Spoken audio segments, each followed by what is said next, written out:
Alright guys, welcome back. Here in LS Nasty, progress is being made. The builds are coming together and it's exciting to see.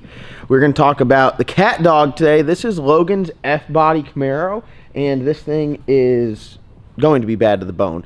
Mason's been working on it, putting in a lot of work. This thing is looking good, and let's just dive right into it and see what we got going on. So I kind of went over some of the parts, like what the deal is with this car. It's going to be a, hopefully high 4-second street car. Something that you could drive around on the street, no AC, no air, kind of like Hank, but it's something you can drive on the street.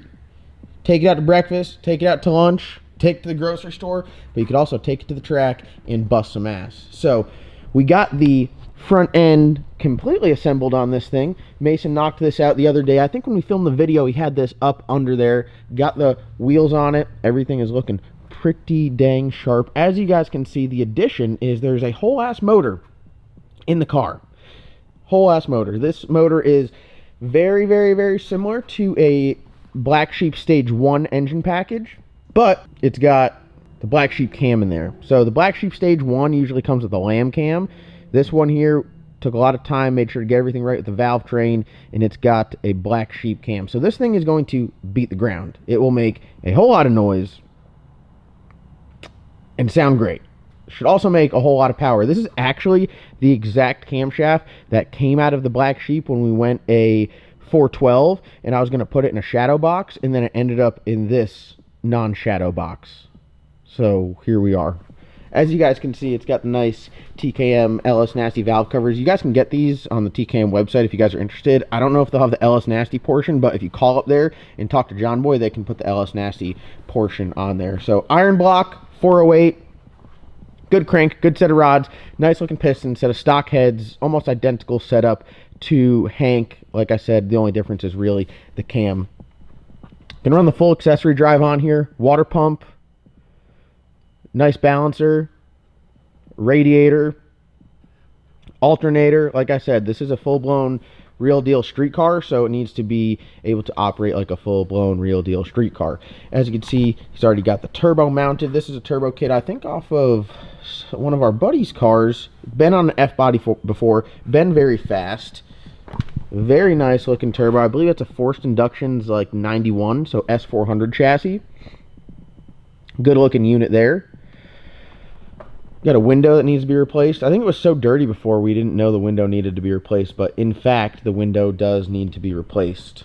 The interior on this guy, just got it painted up. Nothing too crazy in here as of now. This thing is, it would look sharp with some race tech seats. I don't know if we're going to let our boy Logan, leave here without some race tech seats in there. The cage on here, very nice. Subframe connectors, as you guys can see, everything's all welded out good. I think he's talking about changing the swing outs to something else because he doesn't like the swing outs, but again, that's something later down the road that we can look at. Rock Solid Motorsports motor plate, steel mid plate, as you guys can see, got that in there. Got the tabs welded on for that. So the K-member set up with no motor mounts. It is a PA Racing K-member. I'm a little indifferent with the PA Racing K-member. I know the BMR makes a turbo K-member, and I think that gives you a little bit more room.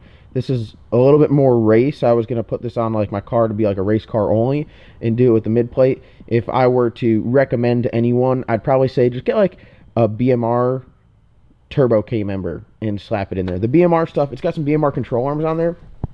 The BMR stuff is extremely beefy. You could tell that will take any road driving or anything like that. You hit some potholes, you hit a curb, you'll be all right. Some of the other stuff that's more like race oriented is definitely not as beefy looking. So engine bay is looking pretty good. I think the progress, what do you think, David, on the progress of it? Coming along nicely. Yeah, it is coming along nicely.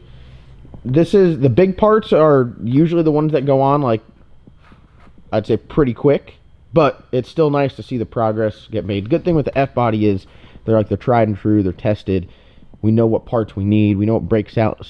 Whoa. We know what brake master cylinder we need to run. We know, we've been down this road before, so we know what everything needs, and hopefully that will expedite the process to get this done so Logan can be at the track in 2023. I had to think about what year it is. Is that bad? Alright guys, got a nice little skylight in the trunk there. If we pan down, we have some goodies here. This is a badass rear end setup. So we got some Spawn Racing lower control arms, Spawn torque arm, the short torque arm. This thing is badass. Comes with your drive shaft loop, which is awesome. Bolt in right here. Look at the size of the heims on this thing. The heims are huge. The heims on this thing? To be honest, I don't think I've ever seen heims that big. That is serious, is it not? It's ridiculous. This is a badass torque arm. It's actually ridiculous. This is a very badass torque arm. This thing is bad to the bone. I'm super impressed with it. Strange S60. It's like 410 Pro gear. 40 spline axles. We got the TRZ anti-roll bar kit. I love this anti-roll bar. This thing is absolutely bad to the bone. Comes with its own pan hard bar. I mean, this thing right here is like the best of the best for the F-body stuff. You will not find a better anti-roll bar for it. TRZ Motorsports, it's worth every penny. Don't go out there and buy a pan hard bar because it comes with it. So like, say like, when I remember vividly when I bought this shit, I bought an adjustable pan hard bar, and then I bought this whole kit, and I'm like, oh shit, it comes too. No, you're an idiot if you do that. I was an idiot when I did that. Buy this kit, look at what you got. Don't just go and start buying stuff and buying the wrong stuff. That's what I've done. I've learned in the past that's not the right move.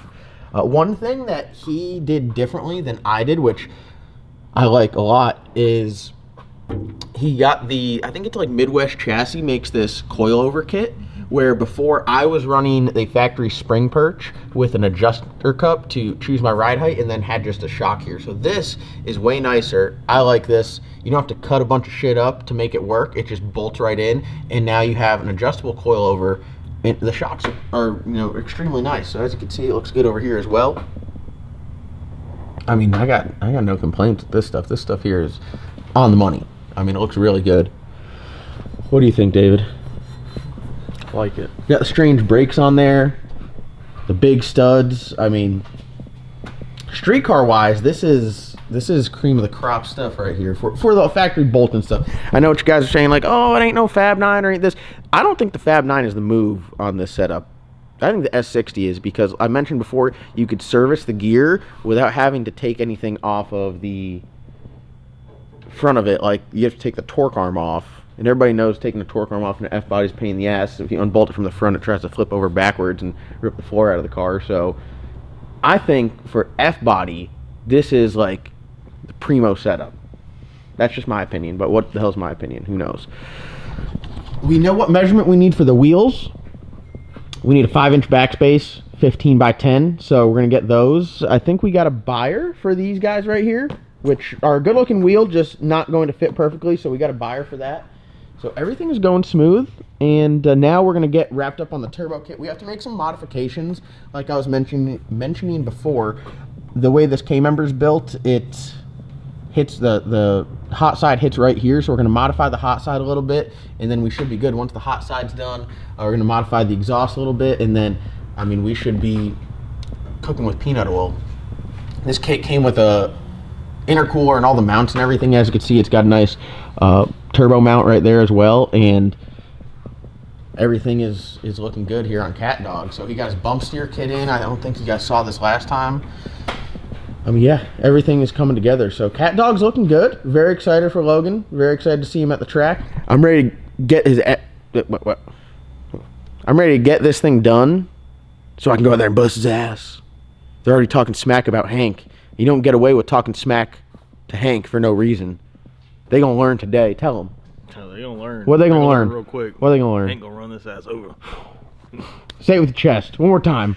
Hank gonna run him over. Breathe it out the damn side. Breathe it out the damn side. All right, guys. There's your quick update. Thank you guys so much for watching.